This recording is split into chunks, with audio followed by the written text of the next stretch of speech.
My name is MeeShach, owner of Minds Brand Management. I'm an alumnus graduate, 1998, and I'm the current brand ambassador for the College of Business. How you doing? My name is Nasai Oliver. I'm a junior, major in finance and banking, and I currently serve as the president of the God Brothers here on campus. My name is Norman Oliver, graduate 1985. I'm the owner and president of 3 different businesses, a nonprofit, for-profit, and rock-solid construction. Hello everyone, my name is David Hawkins, a financial economics major, and I currently serve as the SGA president for the 2022-2023 academic year, and I'm on track to graduate in May of 2023. Kyle Shepard, I graduated 2017 with my bachelor's, 2019 with my master's, God willing. In 2023, I'll be finishing with my doctorate program. Currently, I conduct research and projects with the foundation. Happy to be here. Okay, exciting. So, as I said, this is our Hornets In segment. This is all about showcasing Hornets who are doing something. This is specifically in the community. So we thank you all for being here to speak on behalf of the Hornets that are in the community. So to get things started, we're going to start on this end. I want to ask you guys, so as an alum, specifically, this is my question for the alum. How has it been, being an alum of the university, how has that encouraged and impacted your drive to service the community? For me, I think about a lot of the people that paved the way before me, and I don't think about just this state of alumni who contributed, but everybody who makes the university possible. You think about the facilities workers, you think about the groundskeepers, you think about the people up in the culinary department, people who prepare the meals. I think about the everyday by and by people. Del State for me was an opportunity of a place that mirrored the community I came from. You know what I mean? And in my community and in a lot of our communities, you have those people that they may not even know your name, but they see what you're doing, they see the path that you're on. Maybe they know your mom and your daddy, your uncle, they know somebody before you, and they simply just want to see you succeed. And for me, Del State was very similar for that. So, we were joking a little bit earlier about status and seasons of one another's lives and the pathways that we kind of navigate. So for me, I think you have to situate yourself in that constant reflection of accountability and thinking about who are you and what position are you currently in, no matter what your legacy was or no matter what you contributed. It's just like, who are you to that very person that's walking by you right now today? That person that may not be at a university, that person that may be a little lost, because I know what my journey was before coming to Del State, while at Del State, and I can imagine it's still going to be a bit of a journey even when I leave. So as an alum, I think it's just, it's imperative that you find yourself accountable to the communities that you serve, that you uphold, and remind yourself that that's a lifelong project. You're not always going to get it right, but you got to be dedicated to that. That service really means something, to be honest, slowly. Absolutely, Dave. Yeah, for me, especially being the SGA president, I feel as though serving the community is like a duty, a lifelong duty, just like Kyle Shepard was saying. During my journey at undergrad, there was always people that was in positions that I saw myself wanting to be in, that always pushed me to my greatest living, always inspired me to be the person that I am today, and I wouldn't be here if it wasn't for those people. Now that I'm matriculated into the position, I feel as though it's only imperative that I'll also give people the same opportunity that I was given. Having that sense of community and really just uplifting everybody around me, and like Kyle was kind of touched upon, leaving a legacy. How can you impact that brother that's next to you? How can you impact the sisters that's around you, So I feel as though just constantly serving the youth is something that's very important because they are the future. All right, well, I could piggyback on what both of you guys said. My aunt and uncle went here, and my older brother, and I was one of the guys who wasn't supposed to come here. And then when I got here, I cried, and I was like the freshman class president, president of men's council, president of student government, but I always gave back. I was a member of Big Brothers Big Sisters. I got awarded like Boscale's Man of the Year. And I think that it was one of the best learning experiences, right? Because it was a small community. And while I was a student here, my freshman year, I started a turkey drive where I was feeding the homeless and families. You know how big that was, MeeShach. And one year, the last 10 years, we were feeding 6,000 people up and down the states. And I saw something on ESPN where LeBron James and Carmelo Anthony has fed 500 people. At Thanksgiving, we did 6,000. So just put that in perspective, right? And we started one of the biggest summer basketball leagues in the country called Storming's Classic, because they Kobe Storm and Norman. Did that for a minute. Oh, you play my league? Yeah, for a year or two. Now you tell your age. Yeah, but so, And my height, because it didn't work out for me. but that's what I'm saying. It's a community, Uh-huh. and you talk about giving back. I think that for me, and I know you guys are going to talk. For me, people don't want to volunteer, but when you volunteer, you meet so many different people in government. You meet so many people in business. It's helped me out. You know what I mean? Because a lot of people, I volunteered a lot. You know, and I tell anybody who's watching. I even served on the board of trustees here. How about that? A guy who wasn't supposed to come to college. And I remember Ruth Ann Minner appointed me. And I was like, wow. You know what I mean? And I don't want to talk too much, but I mean, I'm honored. I'm honored to be a Delaware State College, University of Delaware. I feel like for me, like coming into Delaware State University and coming into HBCU, and coming from like my background from Wilmington, Delaware, like seeing how like we all have similar experiences. Like my freshman year, I was noticing how like somebody from DC might have a different lingo, you know what I'm saying? They might have, you know, different relatives, different sports teams that they're fans of, but we could all have the same commonality that we might come from the inner city. We might have, you know, family members that are incarcerated, things like that. And we might not have had those big role models that went to college and that came back and poured into them. And, you know, thinking about that, and that was kind of like, not like a chip on my shoulder, but like a more of a motivation and a drive for me, so that when I was able to, you know, get into the role of being a godbrother, it's like, it's a male org, and like we're focused on just like uplifting the guys on campus. We wanted to make it to a point where they look at, like you said, volunteering is not like a task that you're just doing just for community service hours, but you're finding a way to give back and also pour into yourself. Because I find a lot of times that when we would go to volunteer at like a food shelter or, you know, a community event, I was always leaving, we were always leaving, and we would go get some food and we would talk about how like this experience, you know, that we had with this conversation with this person, and we would talk about like the things that we want to do. So it always like, it gave me energy to continue to do it, you know what I mean? And I feel like having that kind of mentality, you get that from HBCU. You get that from, you know, being a part of these organizations, talking to alumni like yourself, and I feel like that's the catalyst that is going to continue to go over and over, and I think that's the snowball effect that you know that we need. Dope. So just to kind of go off of what you said, right? So you brothers grew up experiencing just growing up in the state, knowing about an HBCU. I grew up in New York up north. Like at the time in the 90s, we did not know about HBCUs, right? It wasn't until I saw Different World and School Days that I realized what was going on down here and said, that's what I wanted to experience, right? Then I come down here and we've all referenced it as a community, but for me, it's a family, right? Because like we said earlier, when I came early 90s, it was a college. Right.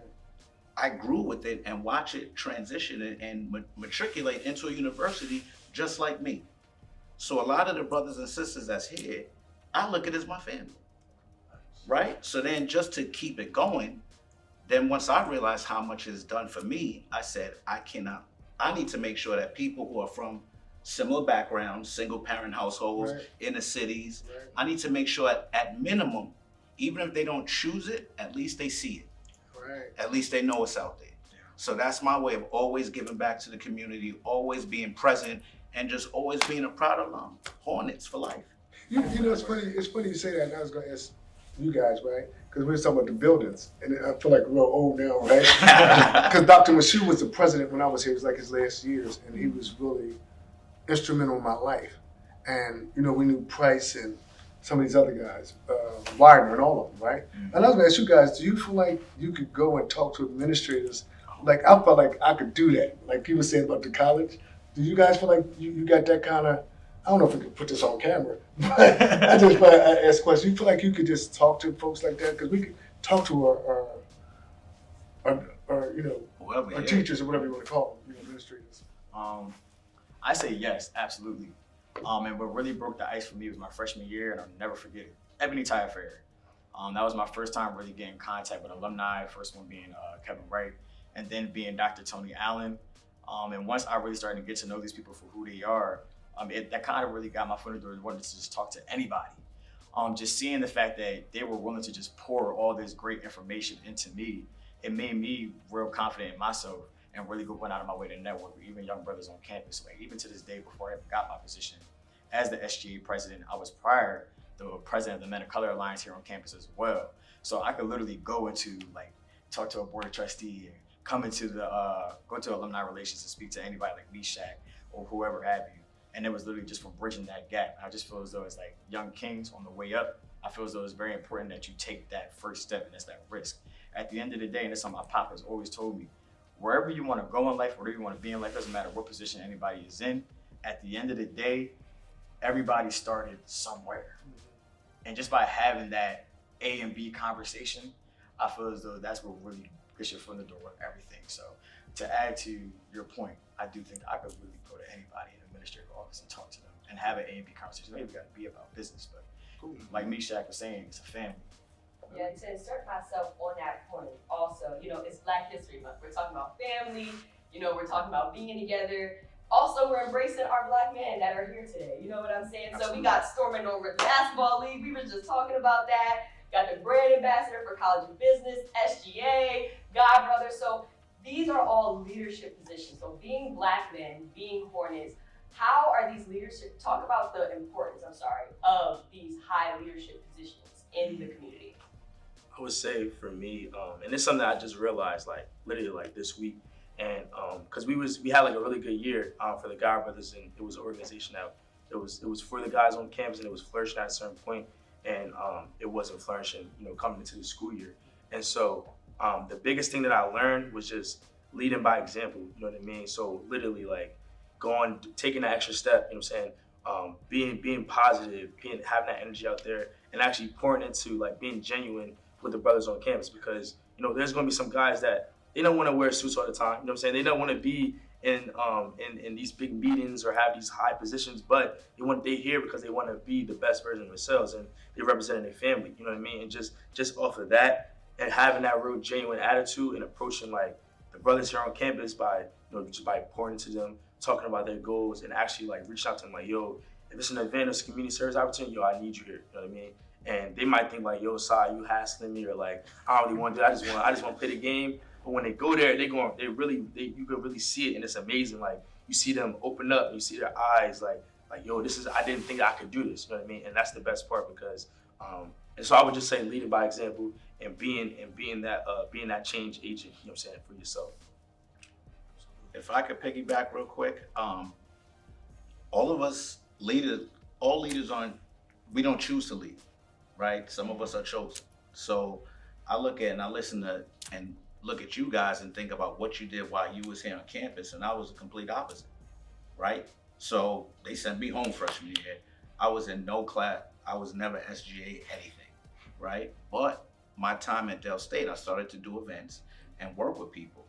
And just naturally, I saw people starting to follow, right? So at first, what started off as just business when I was here and trying to put a couple of dollars in my pocket for a starving student, I wasn't really concerned with how everybody else felt or what their experience was until I became an alum and started to see that people are following what you're doing. So once I realized that, then it became a responsibility, right? I can't just focus on me or business. Then I realized that there's a group of people who are like me that believe that I can send them on the right path. And if that's the case, then as much as I tried to fight it, the responsibility is here. But was there some Black guys on campus who you said, man, this guy's doing it? So if you want to be honest, Yeah. we could keep it a G here, right? Yeah. So coming up in New York, to be honest with you, What's between G and R? I don't know. Yeah. So coming up in New York, right? It's a melting pot. So you grow up around a bunch of different people, right? So everybody was just all the same because we was all in the struggle together. I didn't care if you was Korean or Black, whatever the case was. So now I see this and I want to be around all Black people. Right. I come down to college, I experienced something different. So, and for you young guys know, it's important to focus on your studies and everything. But a lot of times, I did corporate America for 20 years before I went on my own. A lot of times, they're going to teach you exactly what you need to know, right? So the one thing that I learned in college was how we treat each other as Black men. Right. So I started to experience that whole jealousy and all that stuff. Because if you're throwing parties, you driving cars, the average cat, if they're not experiencing that, they're not really going to be able to relate to that. Right. right? So even back then when I was in school, it was I wasn't that much different, but looking from the outside, you just seeing one thing.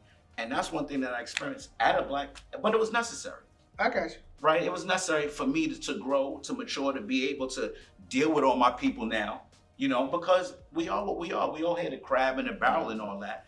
But the reason why I came to a black college, because I feel like we could be different. So at least if I start with me and my peoples, my circle, DSU circle, then hopefully we could expand. That's good. I mean, you're honest. And if I could add to your point as well, like, as far as like our stories are like different, but they're also very similar. So like when I grew up, I grew up kind of like in a shell. I was always to myself, came to college to myself. Like I worked in the barbershop, that was really as close as me being a social growing up. So when I came to college, I wasn't really had the mindset of wanting to be here. Just like I didn't know what a HBCU was. Like my schools never taught us about that. They was always saying, go to a PWI, go to like VSU or something like that. But every time they talk about DSU, they talk about being a party school. You saw my high school. Yeah. So when I came here, and it kind of was just like, I wouldn't say kicked to the curb, but like, it was at that point I was like forced to grow up. And I was being surrounded by a bunch of young men, like I said, from all over the place, New York, DC, like, I was just like, I was kind of flustered. I didn't know how to react, you know? But the one skill that I always held on to, and it's something I just learned from my father, was just like being able to connect the dots. You learn a lot about a person just by having a conversation with them, right? And by doing that, I started slowly growing my network. And when I found out, yo, this person got this interest and this person got that interest, all right, let me connect the dots. Yo, I know X, Y, and Z who do this, that, and the third. And then over time, like that kind of helped me really get into like student leadership. And I feel like that's what really helped me today. Because at the end of the day, like I was saying, being genuine and really just looking out for everybody. Because everybody on this campus got potential. Like my biggest push for me was like, I really wanted brothers on this campus to understand that like if Dave can do it, anybody can do it. Because when I came here, I'm the first person to go to college in my family. You feel me? Out of my mom and my dad. So I got I'm the oldest of 5. I got 4 siblings I got looking after me, you know? So it's like extra layers of accountability. And I just feel it's like having conversations, I value these a lot because I feel as though this dialogue needs to be created for future leaders on campus and in the outside world.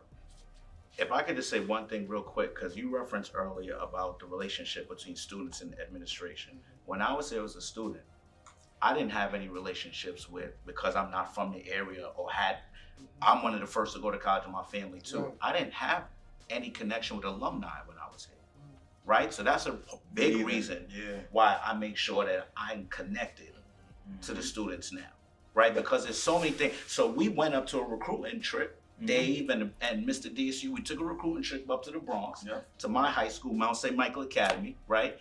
Because we want more Black excellence coming down here. And they got to experience it as well. So that's a big thing for me, bringing them in and making sure we keeping that connection, just like Dave said. So when you need one of us, we are a family. We can reach out, yo, Unc, what's up? This is what's going on. I'm gonna make a call. You've called me. This is what's going on. And that's what it has to be. I think the only thing I'll add is a common thread that keeps coming back, even from earlier in the conversation about community. And you mentioned about the people who, you got looking up at you. Also, I think, that's our support system, so Ella Baker, somebody who I love. I know we shouting out Black men, but behind and alongside of a lot of Black men, there's a lot of Black women and there's a lot of Black non-conforming folks as well who are doing that work. I'm thinking of Byron Rustin, right? Thinking about the March on Washington. I'm thinking about Ella Baker. Ella Baker, who was so significant in pushing and developing so many of the leaders who have the charisma and speaking power and intellectual thought that is saturated within the civil rights era. There were so many people behind that and alongside that don't get that claim. Ella Baker would often say, strong communities don't need strong leaders, right? And people would misinterpret that often as like, well, there's no responsibility. Well, that's not what she was saying. What she's saying is if you develop everybody, right, and develop the entire community, you empower the whole community. When a full community's resources are met, Black Panther Party, right, one of their immediate primary needs was simply on providing free breakfast, and then got the whole United States government to get behind that. You just had some Black folk from the hood meeting people's needs, right? You ain't need no leadership. You ain't need somebody with a badge or saying like, I'm him. I'm that person, I'm that guy. You just had a community who understood, as my fraternity, as many others say, you know, out of our need, our fraternity brought social purpose and action. There was a need that needed to be met, so we did it. And then one of my student organizations that I was a part of in undergrad, we talked about the successes worth more than the acknowledgement. It don't matter who gets acknowledged, you know, for it, especially if it's you or your people, your community. It's like, so what? You was doing what you're supposed to do. Like, you don't get pat on the back for doing, you know, cookie work. Like, you don't pass out, you know, cookies for that. Like, you're just supposed to be doing the work. So I think about that a lot. I think about just meeting the needs of the people, meeting the needs of the community. When you develop a whole people, you know, I revert back to a lot of, like I said, Ella Baker, like strong communities, they don't need strong leaders. But that does not absolve us of responsibility when you do get pushed into that role or you do assume that title. There is a lot of weight with that. You just gotta carry it out and look after the people after you, like was already said, but understand, you know, everybody's religion and spirituality may not be the same, but when you read, when you learn, when you talk to your ancestors, you talk to your elders, you realize you ain't the first person who did it, right? James Baldwin, a lot of writers say, you think your heartbreak, you think your story is the only one, you're the only one that experienced something. Then read about it, learn about it, go seek the history, go seek what happened on your campus or in your community before you think you had some idea that you was the first one doing it. Probably wasn't. People been meeting people's needs for a long time before you. You simply another building block and brick upon that mortar of what we're trying to build. You know what's interesting, what you two was talking about, you know, coming from out of state, and I was in state, right? And like I said, my aunt and uncle went here, you feel me? And I wasn't supposed to come to school. I didn't even have a GPA, I don't know what it was, but they knew Dr. LeComte, so he was the finance director. They knew Jethro Williams, right? And so they let me in as a rich student. They just let me in. And I became freshman class president. And then I met some seniors because they knew your Uncle Rob. He was a fraternity, he was a Kappa, my brother was. And so these guys kind of took me under their wings. So that's why I'm enjoying this dialogue, because my experience was different, but almost the same. And my thing, I was like, man, I'm only gonna be here for a semester anyway. I'm going to the service. Like, I'm out of here, you know? And then, but it was like a village, like you were saying, and people just kept taking me under their wings, and I started getting confidence. Confidence that I didn't have.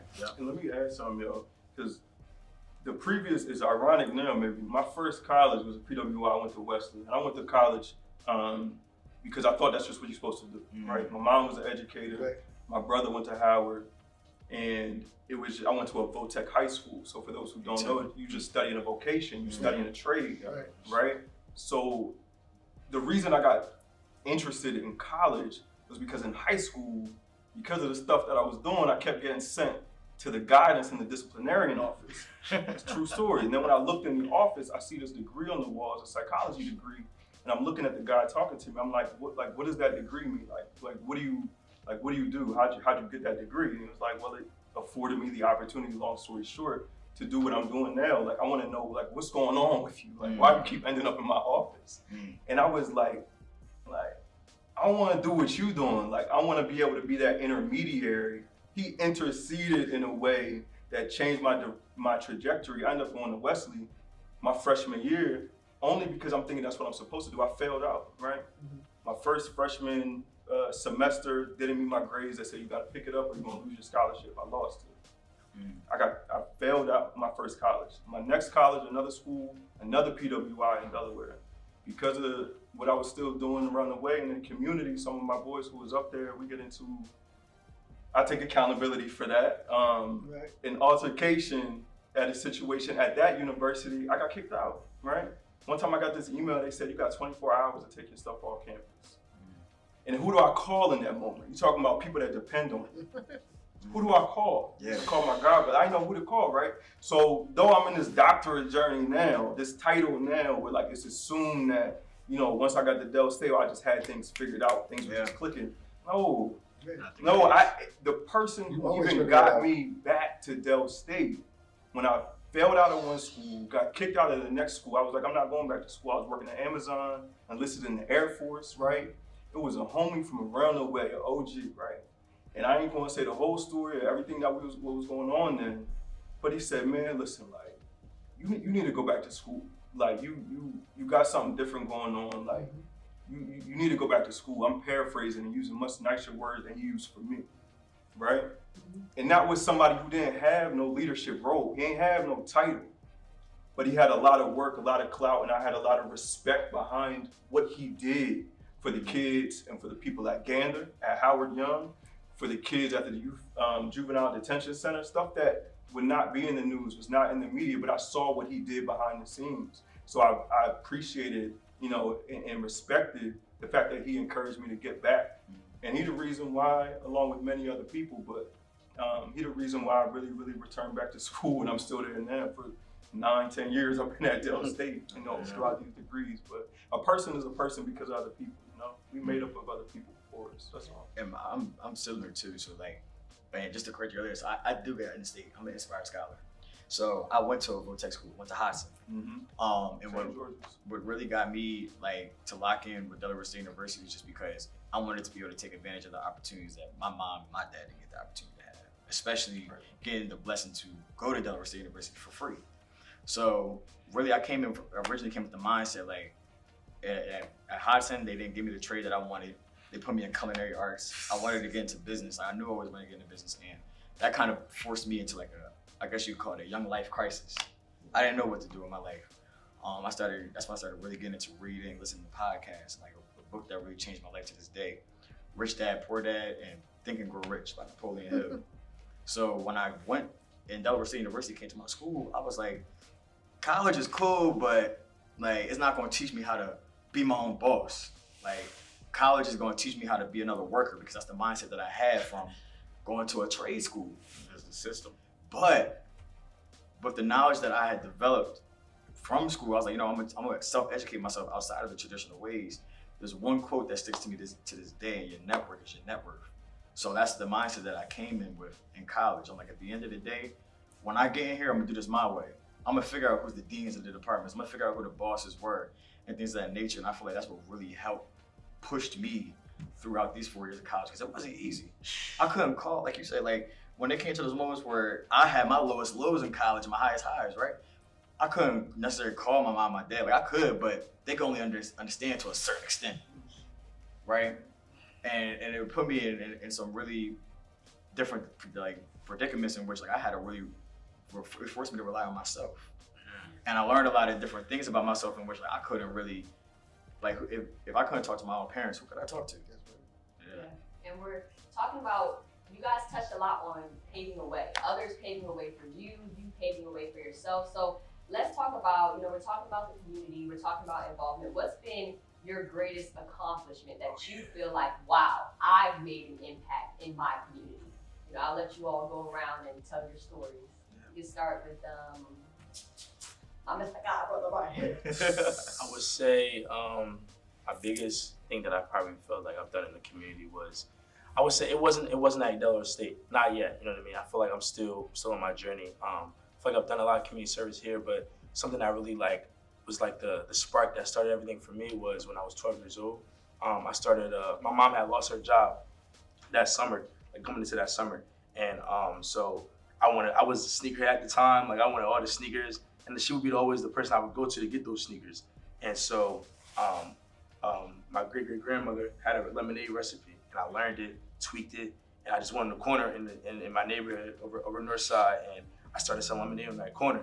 And long story short, you know, I had set up an Instagram page. It kind of got popping in the community, had like a news journal article and everything like that. But that right there, it was something that really changed the way I looked out on how I could be a part of my community and how I could be something different. You know what I'm saying? I had a lot of friends that are not here to this day because of, you know, the things they did, you know, in the streets and things like that, and a lot of friends that might not have made it to college. But that thing right there, they were always, the ones that are still in the community to this day, they will always bring that up. It's like, yo, you was Mr. Lemonade, like you did X, Y, and Z. And then I'm just thinking it was just like a way for me to get some money, you know what I mean? And put some money in my pocket, but it ended up being like a way for me to be in rooms and learn how to talk to, you know, grown men. I'm only like 12 years old. I'm doing pitch competitions and things like that. And that right there was really, I think that really like actually changed my life, you know what I mean? Like I come from a single parent household, and in Wilmington, it's not too many opportunities, you know what I mean? And that actually was another thing that got me to my high school. It was a all boys high school, and it was tuition at the time. And actually, like, I was able to go there because they heard about my story and they heard about how I was able to give back, you know, for breast cancer awareness and things like that. And I just feel like that just ties back to the point we were talking about earlier by taking that risk, you know what I'm saying? Being that change agent in your community and kind of like just sticking out on the limit, doing what you got to do. You know what I mean? Like, you never know what happens if you don't do if you don't do that thing that's in your heart. So I feel like that was the biggest thing that helped me get to this point. I mean, it was my college essay, so. That's crazy. I'm sitting you right here. I remember that when he was back then. Oh, excuse me. Yeah. Mr. Lemonade at 12. Yeah, like you don't, and especially when that was happening, you know, this whole black entrepreneurship thing, you know, not for the real G's out here. It's not new to them, but for the community as a whole, it's new. So I remember back then seeing a young brother doing this, and it made me proud. You know what I'm saying? Inspired me more even. And to the topic the question that we were on in terms of, I forgot it because you threw me off. Proudest moment of community. Okay, so my pride. All right, so first off, my proudest moment is whenever I'm the best father, husband, person. Whenever I'm the best be possible, that's my proudest moment because that means I'm putting something out there that people can pick up on, good vibrations and energy. In terms of impact as a whole, I would say the most impactful, and if we're going to talk about Del State specifically, would be me helping to strengthen the brand of DSU Alumni, right? So when I first graduated, right, 98 and all that, it was just, oh, I graduated from Del State, right? Because when we looked at all these other universities, they was having all the big homecomings and all of this stuff going on, and we was kind of, you know, the small spot. And that's when I realized, look, we need to kind of step our game up, started doing homecomings, started doing all of these alumni events, and then the energy shifted from, I graduated from Del State to, you know, I'm a Del State alumni, right? Because now they had a brand, they had something to stick with. Now we started showing them. It's when social media started. Look, all these people is Hornets that's out here doing things. Badge of honor. Football players, NFL, and these actors and all that, they went to Del State with us.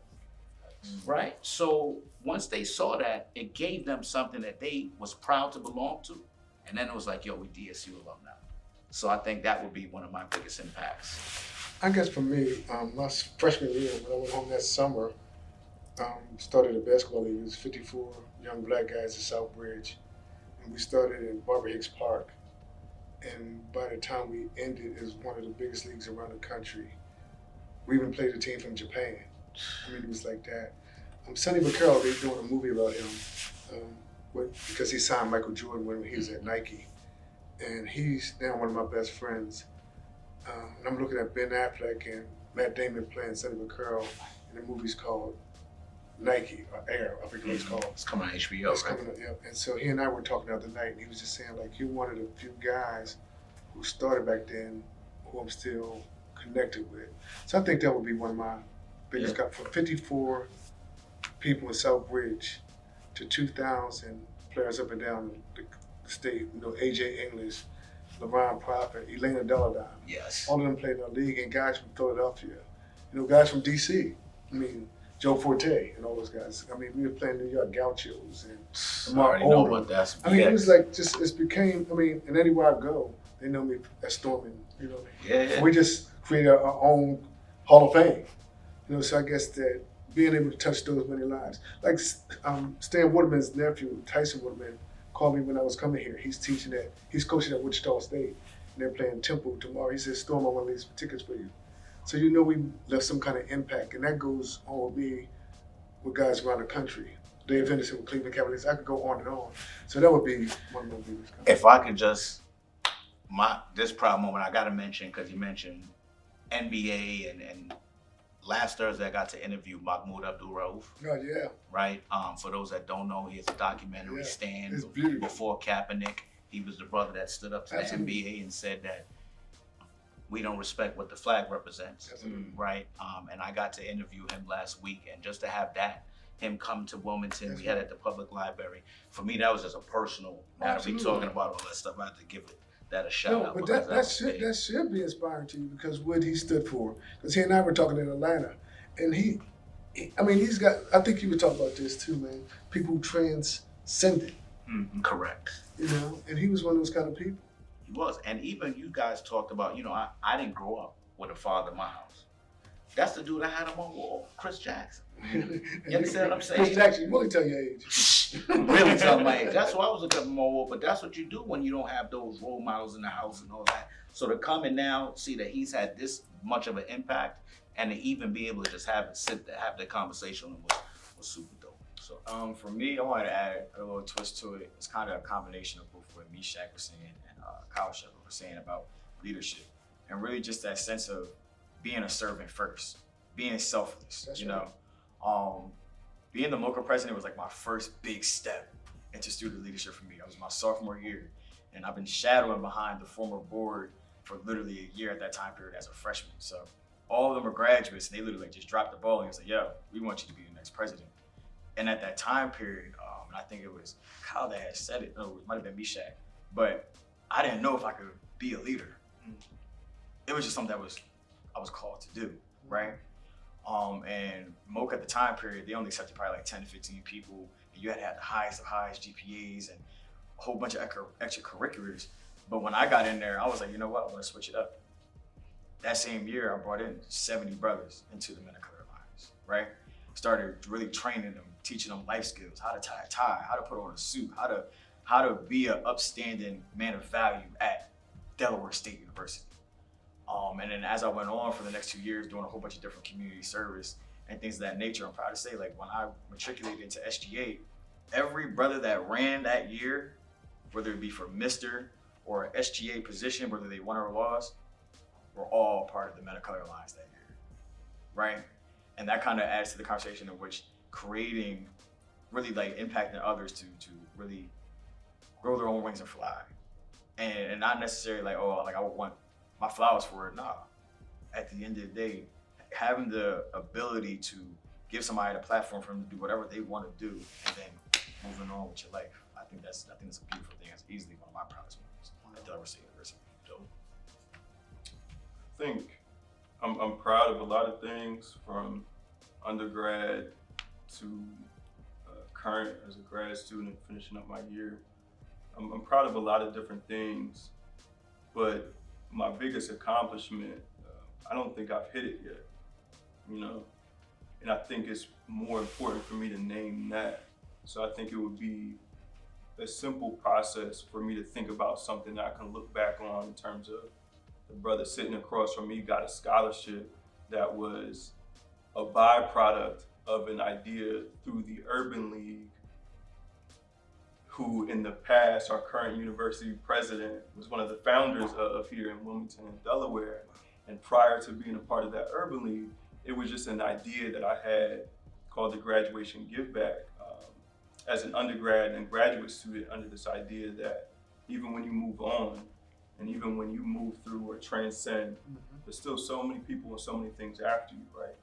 I didn't mention some of my involvements of student government and student leadership, but some do know my involvement with MoCA. So to hear you talk about these things now, I mean, that makes me happy. You know, it's nice. You know, it's decent. I played in this brother's league, you know, as a youngin', and I know people who make it their duty to always show up for his statewide, might as well be regional-wide community service efforts that you do. Even though I don't see this brother, talk to this brother daily, but the impact of your work, you know, meets those in my life. Same as you, brother, the amount of people that I know that attended that event in the Wilmington Public Library and all the work that they do there, that's meaningful. And I think that's phenomenal. For me, a greatest impact, I haven't hit it yet. I still got breath in my lungs, you know? I still got breath in my lungs, which means I still got something to do while I'm on this planet. And I haven't hit that yet. So there's gonna be needs, going back to that word, needs of communities, right? The needs of this campus that they're evolving. Some of us, you know, talking about entrepreneurial, we got jobs, we materially resourced, we got our degrees. For the vast majority of the populations that we come from, that's not their livelihood. That is not their circumstances. So I still got breath in my lungs. It means I still got something to do. So there is no wall, and there's a level of accessibility and touch point where somebody can either earn a degree, they can engage in the service, engage in the work, where that this institution, this hub, right, this land grant university, it can think about the people who toil and work the lands outside of these walls and think about what is this responsibility to those people that may not never set foot on this campus. They may never be able to do it. And as long as I still got some breath in my lungs, I'm gonna be working towards that. So if other people who are watching us got ideas, let us know so we can support that as well. You know, we don't want these conversations to exist in a vacuum. You know, we should be learning with people and growing with other people as well. Can I ask one question before we close up? And I think it's for Black women and Black men, especially I know I'm just saying at Delaware State. I can't speak for any other campus.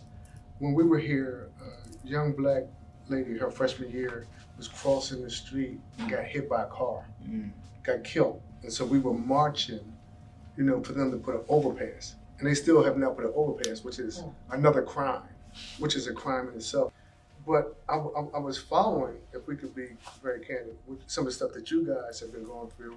I think one time they fired an instructor on campus and they had a march, and I followed that. This year, you were dealing with some of the female issues, and I've been following that. I think conflict also builds character and leadership for Black women and Black men. And you guys stood for something like we stood for something then. I think when you were here, they overturned Dr. Motley's car, right? I mean, but I'm just saying, stuff happens that builds Different character with Black women and Black men, because I think what somebody said, if you stand for nothing, you'll fall for anything. And I was so proud of that moment, watching y'all standing for something. Does that make sense? It does, and let me piggyback because, you know, I'm not just an alumnus. Right, I'm a father. right, I got a daughter that goes here right now. right. So it meant a lot for me when I saw you guys come together That's right. and say, I had to say that. this isn't acceptable. I agree. Right? That we want to protect our young queens that's on campus. That meant a lot to me as an alumnus, a father, everything else. I was at the meeting. Shout out to you and everybody else for taking accountability, like you said, right? And even with Tony, he stood up right there. Look, we need to be better, right? So. And every last person, I'm gonna say this, every last person, you're gonna learn from this experience. Absolutely. 10, 15 years from now, what you did, you stood for something, that's what it's about. I mean, they didn't want us to have the freaking concerts in the gymnasium they kept having in the King Center. Man, we was gonna boycott it. So you need to thank me for having the concerts in the gymnasium. I'm getting hot, man. Don't get me started. No, I'm loving this conversation though. Y'all are giving this everything. I was so excited to have this. So to end everything off, we've talked a lot about y'all journeys from coming here to about to leave soon, you know. So if you were talking to a freshman or somebody interested in Delaware State University, and you know, you were just to give them 3 little sentences of encouragement, what would you say to them in terms of why this HBCU is, you know, important to you, and why they should be interested in coming to an HBCU to develop themselves? Yeah. I'll go quick. I would say be irrational with your dream. Be irrational with your dream. There's a book that I'm reading now by Professor Joshua Myers. He's actually at Howard University. And he talks about the lanes of discipline that are often put upon students like ourselves, alumnus like ourselves, universities in which we come to. And there's this idea that your dream has to fit inside this box, inside this program, inside this pathway. And the encouragement that I would just offer for people who are looking to come to university, who just need some motivation, is just to think about and dwell upon that thing that you're thinking about and be irrational with it. There's a whole lot of other people out there who don't look like us, who get a lot more with a lot less. So I think you have the full capability and the backing of your community and the people that come before you to be wild, to dream, and to add your brick upon that pathway of liberation that we're looking for. Let me piggyback, because that was excellent. And I would also say be ready to adapt. Yes. Right? A lot of times they'll tell you, you need to know exactly what you're doing, right? You come to college, you need to know what your major is, but that's not how life works, right? So there's gonna be twists and turns, there's gonna be changes. I mean, and this isn't just a freshman at Del State thing, this is a life thing. Even when I left, when I finally said I was gonna leave corporate America, and to get from that point, which was 3 years to here, there were different things I had to do, just like COVID showed us. You have to learn to adapt, be fluid, be irrational with your dreams, and just always, no matter what, no matter who else is against you, you have to believe in yourself.